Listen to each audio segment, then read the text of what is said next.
Hi ಎಲ್ಲರಿಗೂ ನಮಸ್ತೆ. ನೀವು ನೋಡ್ತಾ ಇದ್ದೀರಾ ರತ್ನಂ ಯೂಟ್ಯೂಬ್ ಚಾನಲ್. ನಾನಿವತ್ತು ಮರ್ಗೆಣ್ಸಿನ ಕಬಾಬ್ ಮಾಡೋದು ಹೇಗೆ ಅಂತ ತೋರಿಸ್ತಾ ಇದ್ದೀನಿ. ತುಂಬ ಸಿಂಪಲ್ಲಾಗಿ ಹಾಗೆ ತುಂಬ ರುಚಿಕರವಾಗಿ ಮಾಡ್ತಾ ಇದ್ದೀನಿ.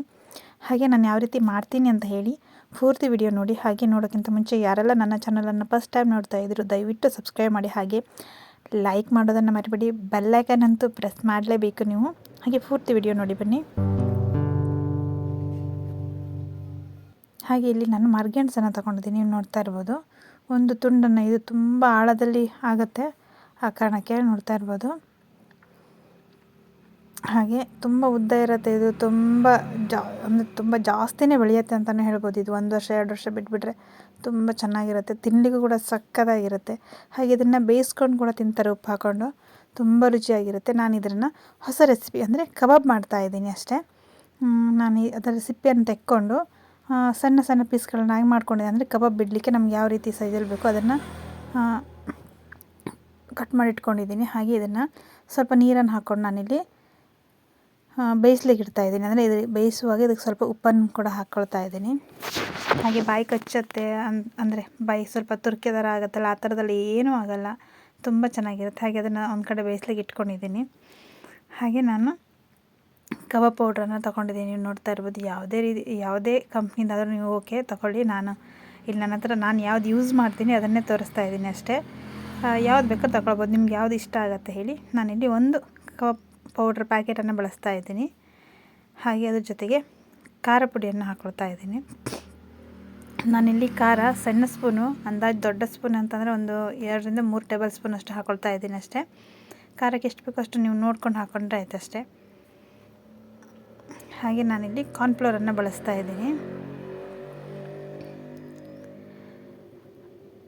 ಕಾರ್ನ್ಫ್ಲೋರ್ ಎಷ್ಟು ಬಳಸ್ತಾ ಇದೆ ಅಂದರೆ ನಾನೊಂದು 5 ರಿಂದ 6 ಟೇಬಲ್ ಸ್ಪೂನ್ ಅಷ್ಟು ಕಾರ್ನ್ಫ್ಲೋರನ್ನು ಬಳಸ್ತಾ ಇದ್ದೀನಿ. ಯಾಕೆಂದರೆ ಅದಕ್ಕೆ ಚೆನ್ನಾಗಿ ಹೀರ್ಕೊಳ್ಬೇಕು ಹೇಳಿ ಒಂದು ಕಾರಣಕ್ಕೆ, ಮತ್ತು ಮೇಲ್ಗಡೆ ಕೋಟಿಂಗ್ ಅಂತ ನಾವು ಮೇಲ್ಗಡೆ ಏನು ಮಾಡ್ತೀವಲ್ಲ ಅದು ಬಿಟ್ಟು ಹೋಗಬಾರ್ದು ಹೇಳಿ. ಹಾಗೆ ಬೇಯಿಸ್ಕೊಂಡು ನಾನಿಲ್ಲಿ ನೀರನ್ನು ತೆಕ್ಕೊಂಡಿದ್ದೀನಿ. ನೋಡ್ತಾ ಇರ್ಬೋದು, ಇಷ್ಟು ತುಂಬ ಮೆದುವಾಗಿ ಬೇಯಿಸಬಾರ್ದು.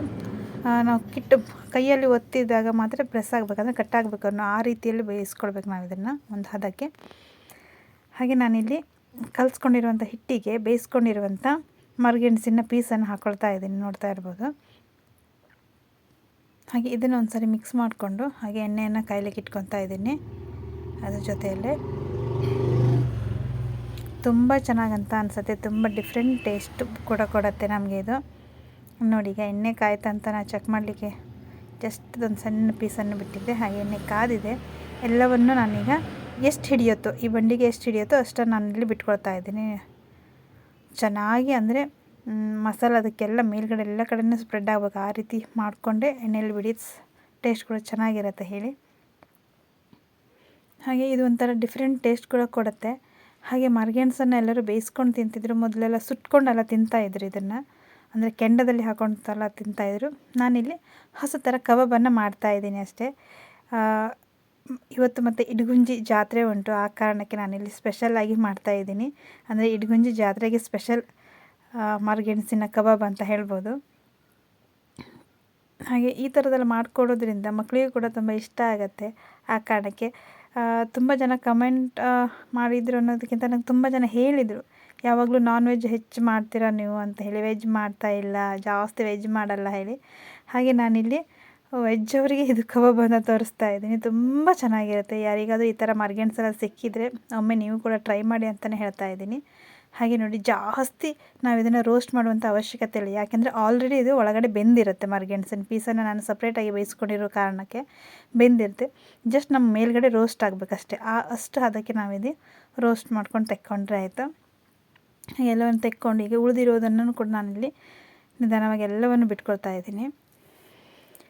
ಹಾಗೆ ತುಂಬ ಟೈಮ್ ಹಿಡಿಯಲ್ಲ, ಇದನ್ನು ಕಟ್ ಮಾಡಿ ಬೇಯಿಸ್ಕೊಂಡು ಇಟ್ಕೊಂಡ್ರೆ ಸಾಕು ಒಂದು ಕಡೆ. ಆಮೇಲೆ ಮಸಾಲ ಮಾಡಿಕೊಂಡ್ರೆ ಎಣ್ಣೆಯಲ್ಲಿ ಬಿಟ್ಕೊಂಡ್ರೆ ಆಯ್ತು ಅಷ್ಟೇ. ಇದು ತುಂಬ ಸಿಂಪಲ್ಲಾಗಿ ಬೇಗ ಮುಗ್ದೋಗ್ಬಿಡುತ್ತೆ, ಏನು ರಿಸ್ಕ್ ತಗೊಂಡು ಮಾಡುವಂಥ ಅವಶ್ಯಕತೆ ಏನಿಲ್ಲ ಅಂತ ಅಂದ್ಕೊಂಡಿದ್ದೀನಿ.